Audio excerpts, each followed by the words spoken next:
ఎన్నికల రాజకీయాల్లో సీట్లు మొత్తం ఒకే పార్టీ గెలుచుకునే సందర్భాలు చాలా అరుదుగా చోటు చేసుకుంటాయి. దేశానికి పాలనా కేంద్రం ఢిల్లీ విషయంలో మాత్రం గత 3 పర్యాయాలుగా ఏదైనా ఒక పార్టీనే మొత్తం సీట్లన్నీ కైవసం చేసుకుంటూ వస్తోంది. కేంద్రపాలిత ప్రాంతానికి ఎక్కువ, పూర్తిస్థాయి రాష్ట్రానికి తక్కువ అన్న స్థితిలో ఉన్న ఢిల్లీలో మొత్తం 7 లోక్సభ నియోజకవర్గాలు ఉన్నాయి. వాటికి తదుపరి జరగబోయే 6వ విడత ఎన్నికల్లో పోలింగ్ జరగనుంది. ఇందుకోసం ఎన్నికల సంఘం అధికారులు అన్ని ఏర్పాట్లను పూర్తి చేశారు. పూర్తిగా పట్టణ రాష్ట్రంగా ఉన్న ఢిల్లీలో 2009లో మొత్తం సీట్లన్నీ కాంగ్రెస్ పార్టీ కైవసం చేసుకోగా, ఇక 2014 వచ్చేసరికి సీన్ మొత్తం రివర్స్ అయిపోయింది.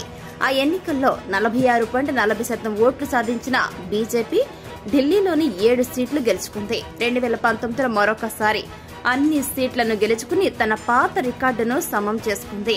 అయితే ఈసారి మరింత బలాన్ని పెంచుకుని 56.86% ఓట్లు సాధించింది. ఈ సిచ్యువేషన్స్ లో మే 25న జరగనున్నటువంటి లోక్సభ ఎన్నికల్లో బీజేపీ తన పాత రికార్డును సమం చేస్తుందా అన్నది ఒక పెద్ద సవాల్గా మారింది. ఇందుకు కారణంగా 10 ఏళ్ల పాలనలో సహజంగా ఏర్పడే ప్రభుత్వ వ్యతిరేకత మాత్రమే కాదు, ఈ రాష్ట్రంలో కమల దళానికి రాజకీయ ప్రత్యర్థులుగా ఉన్న పార్టీలన్నీ ఏకమవ్వడంతో పోటీ రసవత్తరంగా మారింది. మోదీ అలాగే షా ద్వయం అధికార పగ్గాలు చేపట్టిన అప్పటి నుంచి బీజేపీ దేశవ్యాప్తంగా నానాటికి స్ట్రాంగ్ గా బలపడుతూ వచ్చింది. అదే టైంలో కాంగ్రెస్ కూడా బలహీనత పడుతూ వచ్చింది. ఈ 10 ఏళ్ల కాలంలో కాంగ్రెస్ పార్టీ ఢిల్లీలో క్రమక్రమంగా బలహీనపడింది. ఇక 2009లో ఆ పార్టీ 57.11% ఓట్లను సాధించిన హిస్టరీ ఉన్నప్పటికీ ఆమ్ ఆద్మీ పార్టీ అంటే ఆప్ పార్టీ విషయానికి వస్తే ఆవిర్భావం తర్వాత కాంగ్రెస్ తన ఉనికి చాటుకోవడమే కష్టంగా మారింది. ఆ పార్టీ బలం 2014 నాటికి 42.1% తగ్గగా, ఆమ్ ఆద్మీ పార్టీ ప్రవేశం అనంతరం జరిగిన 2019 సార్వత్రిక ఎన్నికల్లో కాంగ్రెస్ పార్టీ బలం 22.51% పడిపోయింది. ఈ ఎన్నికల్లో ఆమ్ ఆద్మీ పార్టీ 18.11% ఓట్లు సాధించింది. ఈ 2 పార్టీలను మించి బీజేపీకి ఏకపక్షంగా 56% పైగా ఓట్లు రావడం వల్ల ప్రత్యర్థులెవ్వరూ కనీస పోటీ ఇవ్వలేకపోయారు.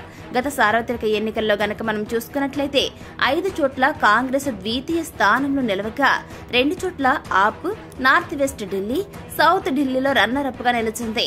మొత్తం మీద గత కొన్నేళ్లుగా జరుగుతున్న పరిణామాలను మనం గమనిస్తే శతాబ్దానికి పైగా చరిత్ర కలిగిన కాంగ్రెస్ పార్టీని ఆమ్ ఆద్మీ పార్టీ మెల్లిమెల్లిగా కబళిస్తుందని అర్థమవుతుంది.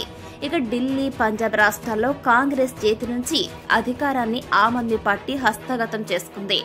గుజరాత్, గోవా వంటి రాష్ట్రాలు సహా ఆమ్ ఆద్మీ పార్టీ పోటీ చేసిన అన్ని చోట్ల కాంగ్రెస్ ఓటు బ్యాంకుకై గండి పెడుతూ వచ్చింది. అయితే ఏ పార్టీతో తన అస్తిత్వానికి, ఉనికికి ప్రమాదం ఏర్పడుతుందో ఆ పార్టీతోనే కాంగ్రెస్ పార్టీ ఇప్పుడు జతకట్టింది. ఢిల్లీలోని 7 స్థానాల్లో మెజార్టీ స్థానాలు 4 ఆప్కి కట్టబెట్టి 3 స్థానాల్లో కాంగ్రెస్ పోటీ చేస్తుంది.